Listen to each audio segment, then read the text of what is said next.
Hi everyone, I'm going to continue the series of the famous Oriental Sephardi Rabbanim, and we are in Tunisia.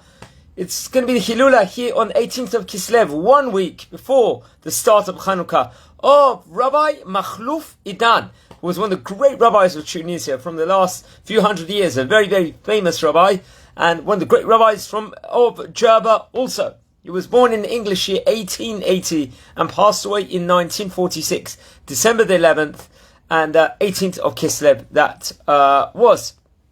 He was a rabbi, we will learn, in the Digyat district and also in the quarter, the famous Jewish prominent Torah community of Jerba in Tunisia. He was actually born.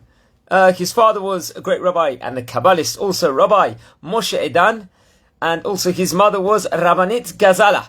And he was born in an area called Jabs in Tunisia. He also had three brothers that were rabbis, also Rabbi Nisin Edan, Rabbi David Edan, and also Rabbi Tzion Edan also. And his father passed away, I believe, while he was still in his teenage years, and he was raised after that by Rabbi David, who also was head of the family and taught him Torah and Gemara at zenith level in the teenage years. And he was learning the whole time. He always had Torah texture in the whatever he was learning, and he learned a lot from another great rabbi, Rabbi Yosef Berebi, who was also a famous Tunisian rabbi. Later on, he would marry Rabbanit Felila, who was actually the daughter of another very famous rabbi from Tunisia, the daughter of Rabbi Abraham Bushrich over there.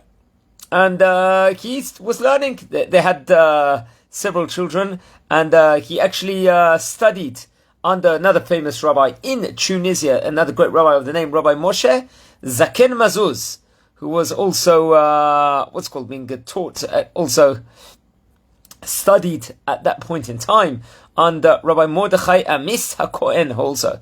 His rabbi, actually, Rabbi Mazuz, actually got him a teaching job to teach a lot of different students also, and he trained also students who wanted to become shochetz. These are people that will shecht animals, butchers, let's just say, people that want to write, become sofarim, people become dayanim also, and teachers in general. So he became a very prominent dayan and a rabbi in Tunisia. And he actually also worked a lot.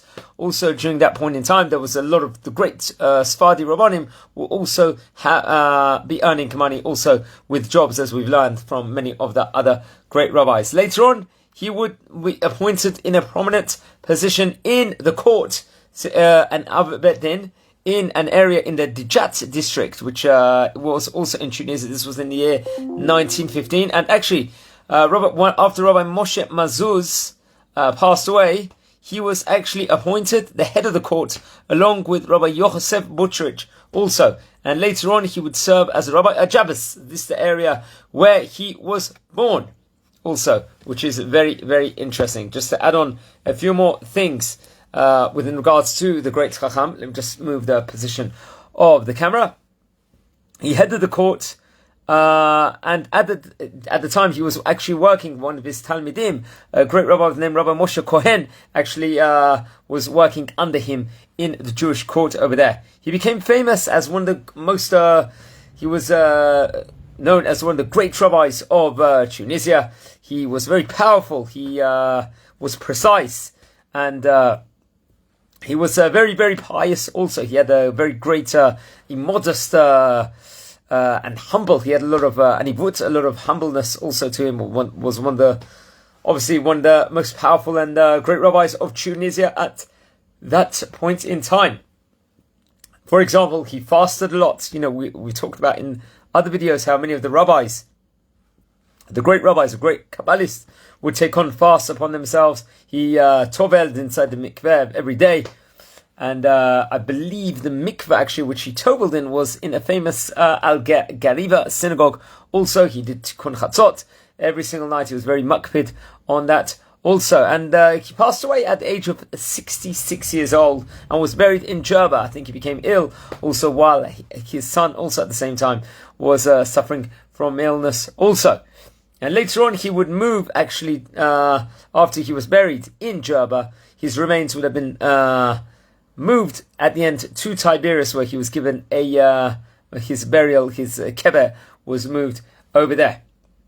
There's actually, interesting, a street in Jerusalem is named after him, and also to be said upon it, there was a synagogue, I believe, in the Haifa neighborhood called the Idan area. It's actually named after him also in that synagogue. He had hundreds and hundreds of students. Naturally, he was teaching Dayanut and many other things. Let me, some of the students I will give, for example, mention is Rabbi Yanon Chori, also, who was also the son of his friend, who would actually help in pioneering many of his works, Rabbi Chaim Chori. Also, he taught also one of his students, Rabbi Moshe Cohen, also Rabbi Chemist Amos Cohen also, and Rabbi Shoshen Mazuz also. And many more students, including Rabbi Peretz Meimon, also is one of the famous students, and Rabbi Chaim HaKohen, who was a rabbi, would later on become a rabbi in the area called Medanin also. That was many of his students over there. And later on, I told you before, there was a great rabbi in Tunisia called Rabbi Chaim Huri, that would actually help in pioneering many of his books. I'll give you examples of some of the colossal works that were written about him. Was the Emer Naka, also the Minchat Ereb, or Arab, also the Chesed Ve'emet, and the Omer Tara, name but few. There were also more works also that were printed also after his time. And the Hilula, there was Sefer, the Hilula Divrei, there was also the Sefer, the Hilula, the Rabbi Meir, also, which was the Likutim on the words of Rabbi Meir Bal Hanes, also, which was printed, I believe, in Jerba in the year 1925 also. So he was, one of the great rabbis of Jerba. I've mentioned done other rabbis from, spoken with regards to the Tunisian Torah world also, so please look over those previous videos also, and all the other videos within regards to the Sephardi Rabbanim. So 18th of Kislev is going to be the great Chacham's Hilula. Please light candles in his memory on that day, and may his neshama be protecting the whole of Am Yisrael at the moment in these turbulent times that we are suffering at the moment, and we'll just see brachot in the whole world and see the rebuilding of the third Beit HaMikdash ASAP. So wishing you a good day from Israel.